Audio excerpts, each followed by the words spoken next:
Is Shedeur Sanders really worth the first overall pick? This process just started, Ryan. There is a lot to figure out with these quarterbacks. There's two that are going to get compared the entire time, Shedeur Sanders and Cam Ward. Frankly, we don't really want to touch much else outside of that. But Shedeur Sanders in a bad quarterback year, he's placed into a situation where he's going to go a lot higher than he typically would have.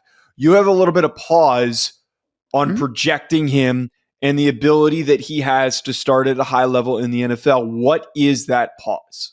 I mean, it's the physical traits. Like, that's what it comes down to me. Because I think that he took a big jump from 2023 to 2024 as far as getting the ball out faster, processing a little quicker, like all the things that we don't talk about enough for building a good quarterback.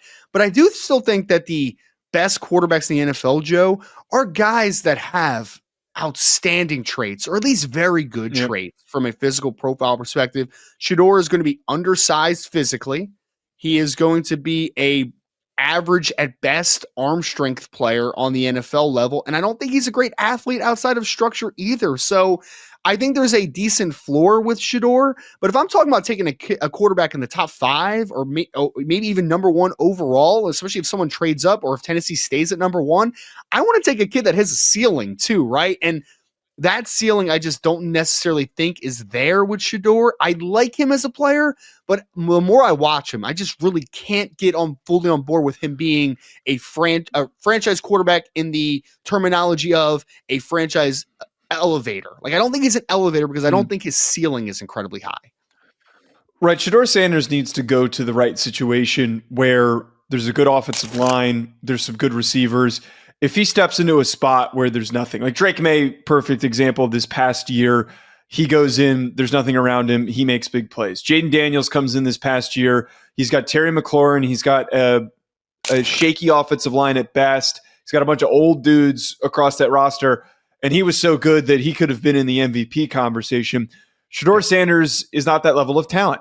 Now, he could go on and have a really good NFL career, and I think that he will, because where he shines is the decision-making. It's what's in his head. He is a very poised, quick, accurate decision-maker. That is hard to come by. And that's the big separation between him and Cam Ward, who we're very high on, who we think is worthy of this first overall pick and could go on to be a top 5 guy in the NFL. The decision-making is something that Cam Ward doesn't have that Shedeur does have.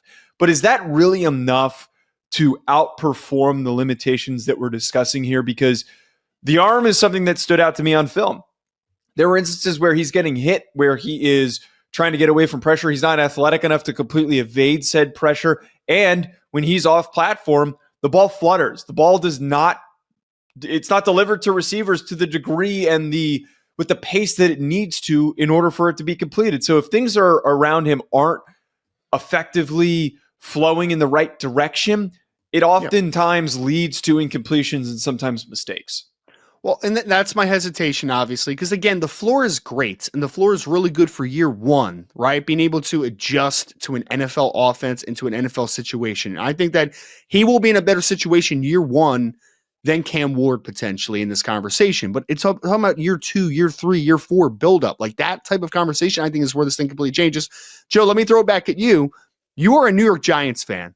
If Shedeur Sanders is number 3 overall and he's on the board for the New York Giants, are you excited about that pick? Do you feel in between? Yes. Like, what are your emotions? The answer to that would be yes, because knowing what the Giants just had with Daniel Jones, where he was mistake prone, he was a complete mess. The attraction to Shedeur Sanders for any team is going to be the fact that he's so high floor. That's not exactly an exciting sell to any team and to any fan base. I was on a radio spot in Cleveland, and I used your comparison of saying he's like Teddy Bridgewater before his knee injury. And the host kind of laughed at that because it's like, wow, that's not really exactly an exciting selling point. But Teddy Bridgewater was great before he suffered that knee injury with the Vikings. He was very high floor. He was on a pretty good roster, and the team was showing some really positive signs when he started that season for the Vikings. So yeah, I would be excited. If I were a Giants fan, I would be excited because at the very least we have steadiness and a hope that they would build a roster around him that would accentuate his traits. Man, that is the most. You didn't sell it to me there, Joseph. That is a Giants fan. I tried. That has been hurt I in the past. rationalized it. I rationalized it. Yes, I have been hurt, so I'm fine with it. Okay, that's fair. Look, man. I like the floor. Don't love the ceiling. I'm okay in a certain situation. Absolutely. I unfortunately think though that he's going to be pressed into a situation that is not perfect for his skill set. Like him going to New York Giants, he's going to be billed as a savior potentially. To the Tennessee Titans, he's going to be billed as a savior. If the Las Vegas Raiders make a move, he's going to be billed as a savior. I don't see him as a savior. I see him as a solid to good NFL quarterback, and that's my pause with Shedeur. Folks, let us know in the comments what you think of Shedeur Sanders. Do you want your favorite NFL team to draft him? Hit the like button, subscribe. We'll talk to you folks later.